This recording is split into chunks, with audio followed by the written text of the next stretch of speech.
Welcome to NuttieBuddie Entertainment.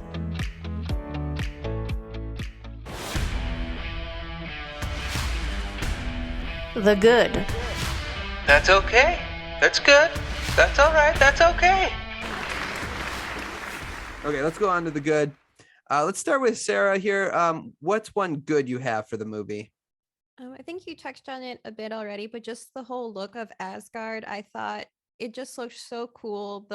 Seeing the starry expanse surrounding the planet looked awesome, especially that shot you mentioned where it's like we're going beneath and then up. Just visually, that was really cool, and I think it hit the right feel too of like with the architecture, the costuming, and all that. Of like this is an opulent society. It's a society that's flourishing. There's serenity here, and I think it set a mood for what the planet was like very well. Yeah, no, I agree with that. How did you guys feel about like the other planets that it introduced? The other one being Jotunheim. Jotunheim. That's it. I mean, it was so dark. It was hard. Like you could tell they really dedicated their time to making Asgard look good Right. Yeah, that's versus fair. Jotunheim. That's fair. That's fair. It was definitely gloomy there. What's one of your good, Brian? In line with that, I also really enjoyed, the visual effects that they had with Asgard, as well as like the Bifrost, and then also just like the Frost Giants, like the makeup that they did for like those characters without having them really like too CGI, especially for the close-ups, was done really well. I really enjoyed that. As well as just like what character name for Idris Elba? Heimdall. Yeah, Heimdall.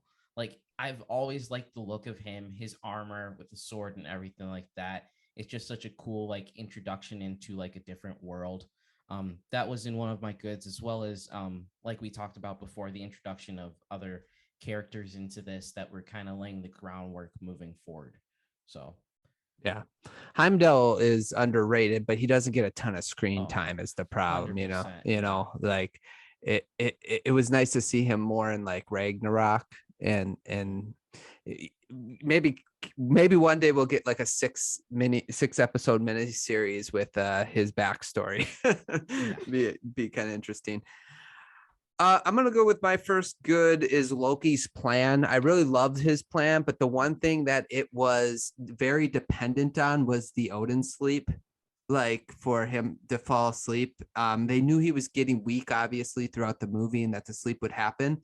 But not only was it reliant on that, but also Odin woke up like 3 days later. Like it wasn't a long sleep for him to be able to get his Odin force back.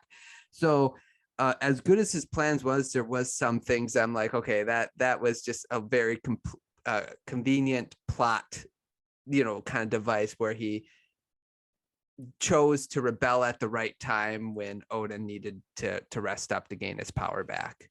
it was also interesting because he didn't know that Odin had a way for Thor to redeem himself. He thought he just banished him. That was the last of it. But it wasn't until he was speaking to his mother, then he had to revise his plan as well. And you can kind of see that because even when he was speaking to his mom, it was like you still couldn't tell if he wanted Thor to come back or not. Now we know obviously he didn't. But in the movie, if you're watching it for the first time, it felt like you didn't really see like, what would happen with that scenario. So I think they did a good job with that. Yeah, that's good. Yeah, no, you're right about that. Let's see. Brian, you got another good? Yeah. Lady Sif and the Warrior 3. I have that down there too. Yeah. They are a good trio / like quartuplet. Is that it right? For yeah, it sounds right. Quintet, whatever. The four of them together are acapella. Really good. Yeah, and I've always hated how because they kill them off in Ragnarok. Yeah. Okay. In Ragnarok, and I don't. Well, it doesn't really matter after Ragnarok because everybody dies. But I always hated how they did that, especially in like this movie. You get like a sense of like the camaraderie, like a band of like brothers like fighting together sort of a thing. And then just their storylines as well, even with like Sif at the end, you kind of think like, okay, is there something going on with her and Thor, or is there more to develop on that line? But yeah, I always liked them in this movie. Yeah, you for sure understand why they initially followed Thor to Jotunheim, and then you also understood why they were like, oh yeah, we have to get them back. Like they were just a very loyal troop, but also fun. It was nice to see on screen. Yeah. Yeah, I agree. And I agree with you, Brian. I don't understand why they got rid of them so quickly in Ragnarok. I felt like they should have been some in which some of the people who survived on the ship, just because I don't get that. They were fun to have on screen, and I agree, the camaraderie, the bond that they have. When he was walking through them in the very beginning, all the fights they were in, and he's like, what did he say to Sif? It was so funny. She's like, I proved them wrong. He's like, well, I believed in you. It was just like, that was great. Yeah, that was good stuff. Any other goods? I thought that Natalie Portman and Chris Hemsworth chemistry was nice. Their banter was easy. Didn't, Marvel can have, I feel like, a romance problem where it just feels unnatural or stilted, the dialogue, but I thought it made sense why they're into each other. And then also, obviously, this is a connection that's been sustained through how many movies now. And I think we had a good foundation for why they would, well, especially Thor would still be into her after all this time. Yep. I like their relationship as well. It was really well done. Let's see. And anything else, guys, for good? No, that was it. I had it good as a good origin movie, which we kind of discussed before. I think this one, they hit all the right points with it. There's some things that I would change with it, but we'll get into that with the bad. Yeah, and we'll talk about changes too towards the end. So let's get into the bad then.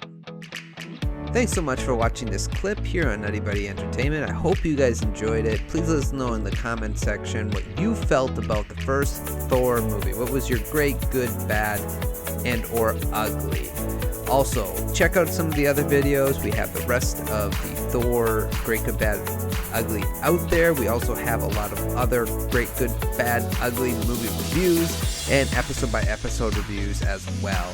Please follow me on Instagram and Twitter. Thanks so much for listening. I hope you guys enjoyed, and we'll talk to you guys soon.